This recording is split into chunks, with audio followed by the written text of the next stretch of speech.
Hello friends, মোৰ চেনেললৈ আপোনালোক সকলোকে স্বাগতম জনাইছো। আজি আপোনালোকলৈ লৈ আহিছো একেবাৰে কম সময়তে বনাব পৰা এটি ইজি ৰেচিপি আৰু প্ৰায় সকলোৰে প্ৰিয়, বিশেষকৈ সৰু ল'ৰা-ছোৱালীৰ বাবে খুবেই প্ৰিয় এটি ফ্ৰুইট সালাড ৰেচিপি। আহকচোন চাও ৰেচিপিটো মই কেনেকৈ বনাও আৰু ইয়াৰ বাবে কি কি সামগ্ৰীৰ প্ৰয়োজন হ'ব। ফ্ৰুইটছৰ ভিতৰত মই কল এটা সৰু সৰুকৈ কাটি লৈছো, কেইটামান কিচমিচ লৈছো, 4-5টা মান চেৰি লৈছো, চেৰি কেইটা মই সৰু সৰুকৈ কাটি লৈছো, আধা ফাল ডালিম লৈছো, আপেল আধা ফাল সৰু সৰুকৈ কাটি লৈছো, 3টা মান খেজুৰৰ গুটিটো উলিয়াই লৈ সৰু সৰুকৈ কাটি লৈছো আৰু আঙুৰ 5টা মান সৰু সৰুকৈ কাটি লৈছো। আপোনালোকে ভাল পোৱা ফ্ৰুইটছৰ ভিতৰত যিকোনো ফ্ৰুইটছ দিব পাৰে, অকল টেঙা ফ্ৰুইটছ নিদিব কাৰণ টেঙা ফ্ৰুইটছ দিলে খাবলৈ ইমান ভাল নালাগে। দৈ লৈছো 1 কাপ, কাজু কেইটামান গুৰি কৰি লৈছো, কনডেন্স মিল্ক 3 চামুচ মান লম আৰু লৈছো কলা নিমখ। বাটি এটাত দৈখিনি লৈ ললো।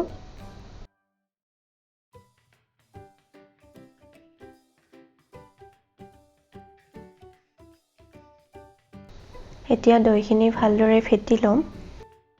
ধ্যান ৰাখিব যাতে দৈখিনি ফ্ৰেছ দৈ হয়, বেছি টেঙা দৈ যাতে নহয়। দৈখিনি যেতিয়ালৈকে ক্ৰীমৰ দৰে হৈ নাযায় তেতিয়ালৈকে ফেটি লম।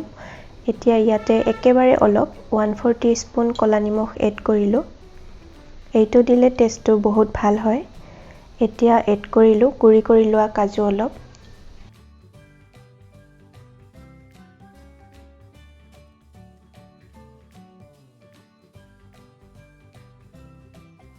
কনডেন্স মিল্ক 3 চামুচ দি দিলো।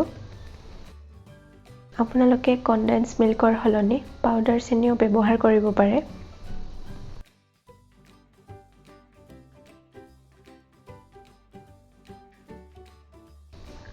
গোটেইখিনি ভালদৰে এবাৰ ফেটি ললো।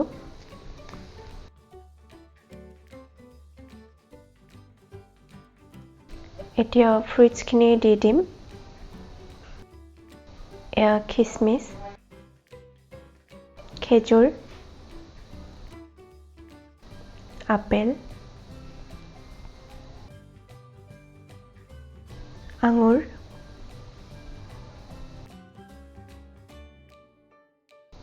এয়া ডালিমখিনি দিলো,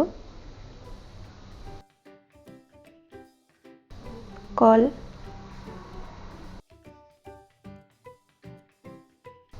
চেৰি আটাইখিনি দি ভালদৰে মিক্স কৰি লৈছো। এইখিনি আপোনালোকে ফ্ৰিজত 1-2 ঘণ্টাৰ কাৰণে থৈ দিব। ঠাণ্ডা হৈ থাকিলে খাবলৈ বহুত টেষ্টি হয়।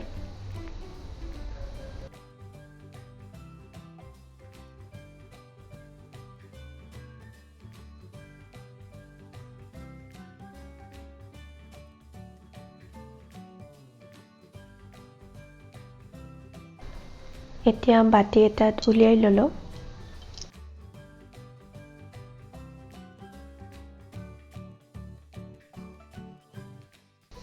আৰু অলপ কাটি থোৱা চেৰি, ডালিম, কাজুৰে গাৰ্নিছ কৰি দিছো।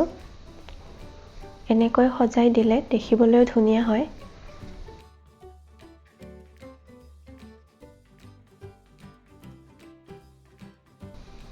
ফ্ৰুইট সালাডখিনি এতিয়া ৰেডি হৈ গ'ল।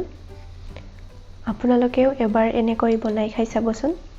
খুবেই এটা টেষ্টি ইজি ৰেচিপি হয় আৰু একেবাৰে কম সময়ৰ ভিতৰত বনাব পাৰি। আশা কৰিছো ভিডিঅ'টি চাই ভাল পালে। যদি ভিডিঅ'টি চাই ভাল পালে তেন্তে লাইক, কমেন্ট আৰু শ্বেয়াৰ কৰিব আৰু যিসকলে চেনেলটি ছাবস্ক্ৰাইব কৰা নাই প্লিজ ছাবস্ক্ৰাইব কৰি দিব আৰু কাষত থকা বেল আইকনটো ক্লিক কৰি অল কৰি ৰাখিব যাতে আহিবলগীয়া ভিডিঅ'ৰ নটিফিকেশ্যনসমূহ পাই থাকে। আকৌ লগ পাম আন এটি নতুন ভিডিঅ'ৰ সৈতে। ভিডিঅ'টি চোৱাৰ বাবে ধন্যবাদ।